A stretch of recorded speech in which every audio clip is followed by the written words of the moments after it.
नमस्कार, मैं अनिल शर्मा आपका एक बार फिर से स्वागत करता हूं आपके अपने YouTube channel commerce by Pathak sir में। 11th क्लास के प्यारे प्यारे बच्चों, जैसा कि आप जानते हैं कि हम stages of formation of A company अभी हमने पूरा किया है और उसमें हमने कई बार डॉक्यूमेंट्स का जिक्र किया कि डॉक्यूमेंट्स सबमिट करवाने हैं रजिस्ट्रार को। उन डॉक्यूमेंट्स में 3 डॉक्यूमेंट्स बार बार आए, जिसका नाम था memorandum of association, article of association और प्रोस्पेक्टस। तीनों के बारे में एक एक वीडियो बनाऊंगा मैं। आज का जो डॉक्यूमेंट है वो है memorandum of association. Memorandum of association इन तीनों में भी सबसे इंपॉर्टेंट डॉक्यूमेंट। अभी क्यों इंपॉर्टेंट है? जो इंपॉर्टेंस देश के संविधान की, देश के लिए, वही इंपॉर्टेंस मेमोरेंडम ऑफ एसोसिएशन की इंपॉर्टेंस एक कंपनी के लिए। ठीक है ना बात, कि मेमोरेंडम ऑफ एसोसिएशन है क्या? मेमोरेंडम ऑफ एसोसिएशन को हम लाइफ गिविंग डॉक्यूमेंट भी कहते हैं। इसको हम लाइफ गिविंग डॉक्यूमेंट भी कहते हैं। इसका नाम है कि कंपनी को लाइफ देने वाला डॉक्यूमेंट। ठीक है, क्योंकि इसके अंदर हम बताते हैं कि कंपनी का स्टार्ट करने का, शुरू करने का ऑब्जेक्टिव क्या है। ठीक है, memorandum of association is a charter और we can say constitution of a company. इसके अंदर लिखा होता है कि why we are going to assemble, why we are going to join to subscribe the capital. हम क्यों इकट्ठा हो रहे हैं कैपिटल को सब्सक्राइब करने? हमें कौन सा बिजनेस करना है, हमारी कंपनी के क्या क्या ऑब्जेक्टिव्स रहेंगे, ये सारी की सारी इसके अंदर बताई गई होगी बात। यानी कि कंपनी इससे बाहर, मेमोरेंडम ऑफ एसोसिएशन से बाहर कुछ भी करेगी, जो इसमें लिख दिया वो फाइनल है। इसके बाहर कंपनी कुछ भी करती है, हम उसको अल्ट्रा वायलेंस बोलते हैं, अल्ट्रा वायलेंस, यानी कि दैट इज इनवैलिड। तो बड़े ध्यान से सोच समझ के मेमोरेंडम ऑफ एसोसिएशन का निर्माण करना होगा। इसके बारे में कंपनीज के act 2, act 1956 section 2 sub section 56। Act कौन सा? कंपनीज एक्ट पहले 1956 था, 2013 से पहले। उसमें 2013 से पहले 1956 था, अब आपने लिखना है 2013। ठीक है, एक्ट 2013 के सेक्शन 2 सब सेक्शन 56 में बताया गया, क्या बताया कि मेमोरेंडम का अर्थ है memorandum of association as company originally framed और as altered from time to the previous company law और ऑफ दिस एक्ट। कहता है कि मेमोरेंडम का मतलब ही यह है कि कंपनी का ऑब्जेक्टिव इस एक्ट के अंदर जिस ऑब्जेक्टिव से ये बनाई, या इससे पहले किसी भी कंपनी एक्ट के अंदर ये बनाई गई, उसका ऑब्जेक्टिव डिसाइड करने से है। ठीक है, इसके बाद हम कहते हैं कि इस मेमोरेंडम ऑफ एसोसिएशन के सिग्नेचरीज बहुत इंपॉर्टेंट दी गई। सिग्नेचरीज पब्लिक कंपनी के केस में 7 होते हैं, प्राइवेट कंपनी के केस में 2 होते हैं। याद, मिनिमम 7 है। और वहां पर भी मैंने ये बात बताई थी कि इन 7 के 7 व्यक्ति को जो साइन करने वाले होते हैं, उनको क्वालिफिकेशन शेयर्स खरीदने होते हैं। यानी कि डायरेक्टर बनने के लिए आपको कम से कम कुछ शेयर्स जरूर खरीदने होंगे, जिसे हम क्वालिफिकेशन शेयर खरीदते बोलते। ठीक है, ये सिग्नेचर करके ये बताते हैं, ये आपको कंफर्म करते हैं वो आपकी कंसर्ट देते हैं, वो अपनी सहमति दिखाते हैं कि हम किसी स्पेशल पर्पस के लिए जो कंपनी के मेमोरेंडम ऑफ एसोसिएशन में एज एन ऑब्जेक्टिव लिखा गया है असेंबल हुए हैं, और हम सभी इस बात के लिए सहमत हैं कि हम मिलकर इस जिम्मेवारी को उठाएंगे। ठीक है, तो मेमोरेंडम ऑफ एसोसिएशन जो है वो आपको एक फॉर्मेट में होना चाहिए, प्रेस्क्राइब फॉर्मेट है इसका, ऐसे नहीं आप कुछ भी बना के लिख के दे दोगे, इसका एक फॉर्मेट है। ठीक है, इसमें table A B C D E 5 तरह के फॉर्मेट दिए गए हैं आपको। ठीक है, आपने फिलहाल इतना ही लिखना है, आगे जब आप जाके कंपनी लॉ वगैरह में स्टडी करोगे तो ये डिटेल में आपको वहां मिलेंगे। फिलहाल याद रखें कि इन 5 फॉर्मेट्स में से आप किसी फॉर्मेट को चूज करने वाले। ठीक है, इस मेमोरेंडम ऑफ एसोसिएशन के बाहर कुछ भी आप करते हो तो वो अल्ट्रा वायर्स में क्या किया जाएगा, काउंट किया जाएगा, that will not be legal. अब मेमोरेंडम ऑफ एसोसिएशन के कंटेंट क्या है, कंटेंट्स और क्लासेस, कंटेंट्स और क्लासेस। ठीक है, मेमोरेंडम ऑफ एसोसिएशन के कंटेंट्स और क्लासेस के बारे में हमने यहां पर डिस्कस करना है। ये सबसे इंपॉर्टेंट पार्ट हम कर रहे हैं कि इसमें होता क्या है। सबसे पहला क्लास जो होता है, number 1 is the name class. देखिए, मेमोरेंडम ऑफ एसोसिएशन के द्वारा आपने कंपनी बना दी तो एक व्यक्ति बना दिया। कंपनी को हम artificial person created by law बोलते हैं, मैंने डेफिनेशन में करवाया था। तो सबसे पहले जिम्मेवारी नेम डिसाइड करना। कंपनी का नेम जब भी आप डिसाइड करते हो तो कुछ बातों का ध्यान देना। सबसे पहली बात मैंने वहां बताया था कि 3 नाम आपको देने होते हैं। ठीक है, 3 नाम देने होते हैं, क्योंकि यदि एक नाम किसी कारण से रिजेक्ट हो जाता है तो आप तुरंत बता सको कि ये नाम हम रख सकते हैं। ठीक है, नेम क्लास के अंदर बात कर रहे हैं हम। जो प्रपोज नेम आपने दिए हैं वो नेम ऐसे ना हो जो पहले से कोई कंपनी चल रही है। ठीक है ना, जैसे हम जानते हैं रिलायंस, कोई कहे रिलायंस की कंपनी बना दो मेरी को, रिलायंस नाम से तो नहीं बनेगी। ठीक है, उससे मिलता जुलता भी ना हो, बहुत ज्यादा आइडेंटिकल हो जाएगी तो आपका नाम जो है वो कट ऑफ भी हो सकता है, सिलेक्ट नहीं किया जा सकता। दूसरा, पहली बात तो ये रखना है कि आपने एग्जिस्टिंग प्रोडक्ट्स के एग्जिस्टिंग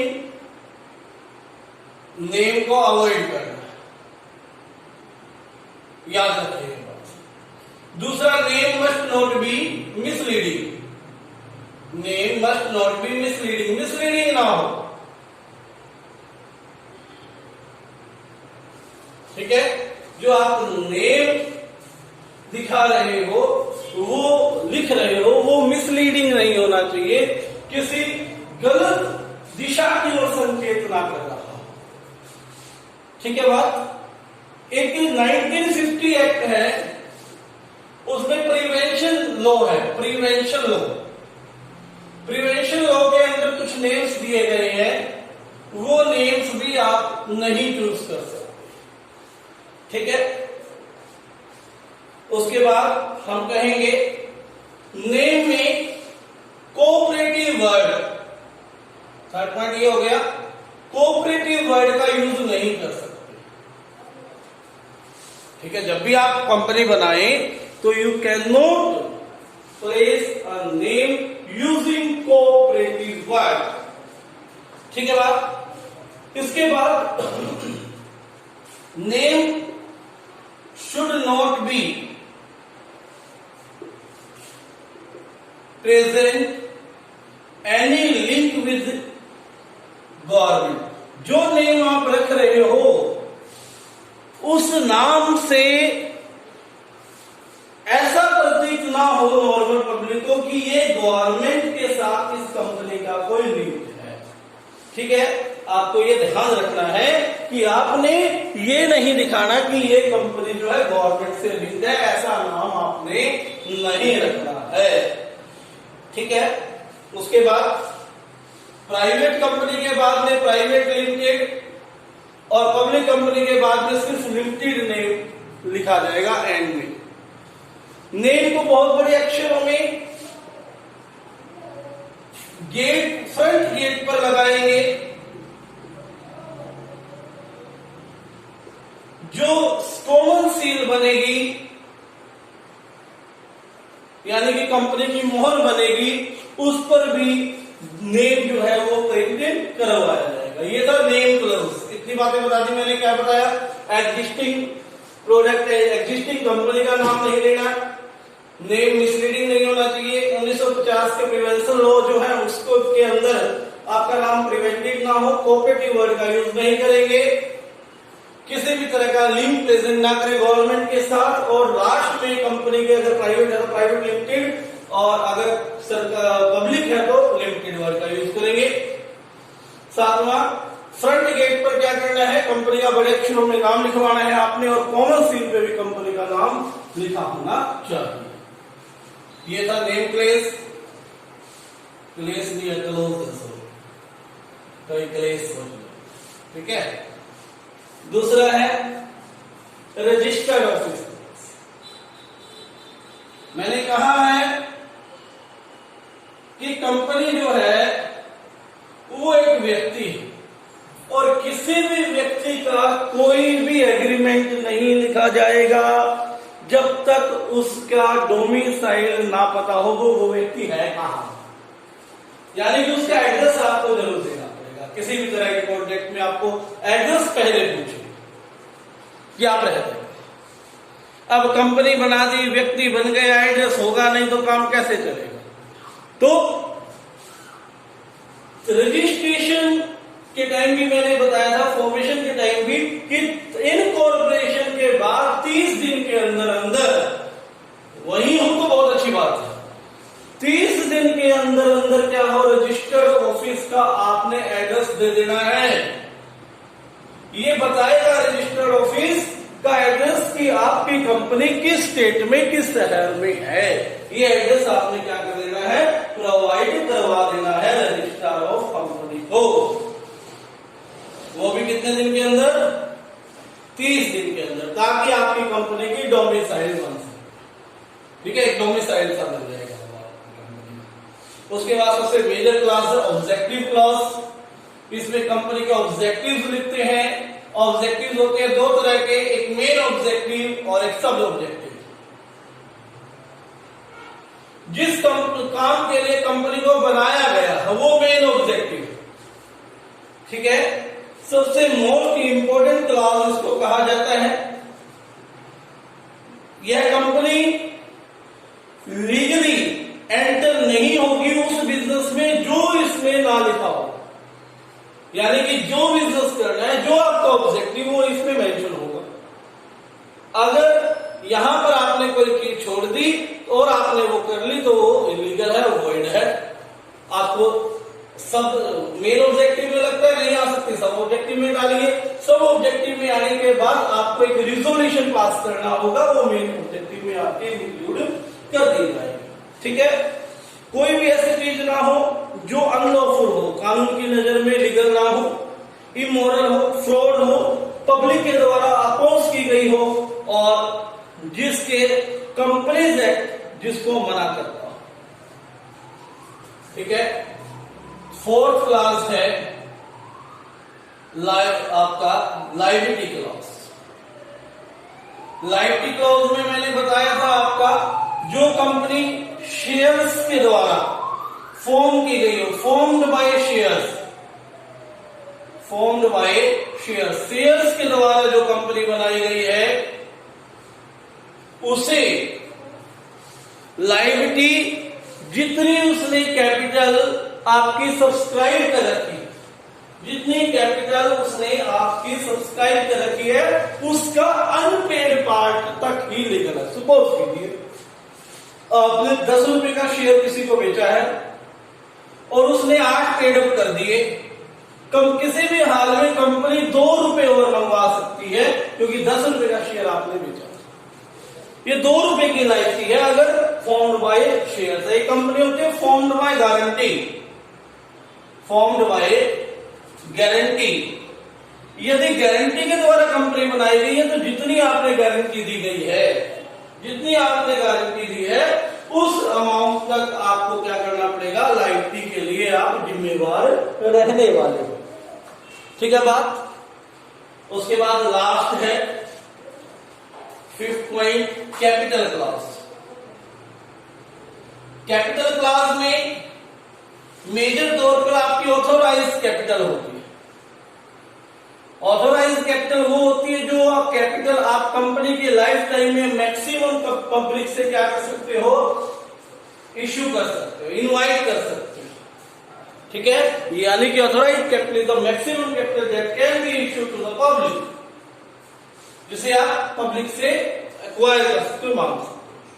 ठीक है, इसी के बारे में इसमें क्या दिया होता है, डिटेल दी होती है। ठीक है, जैसे मान लो ऑथोराइज कैपिटल लिख दी 10 लाख और एक शेयर 10 रुपए। ठीक है, तो आप 1 लाख से ज्यादा शेयर इश्यू नहीं कर सकते। ठीक है, इसके अकॉर्डिंग ही आपको काम चलाना पड़ेगा। तो आज का ये टॉपिक था मेमोरेंडम ऑफ एसोसिएशन के ऊपर, बहुत इंपॉर्टेंट टॉपिक है, आपने ध्यान से देखना है और इसको साथ साथ लिख भी लेना है। वीडियो पहले नहीं सब्सक्राइब की तो अब कर लेना। धन्यवाद।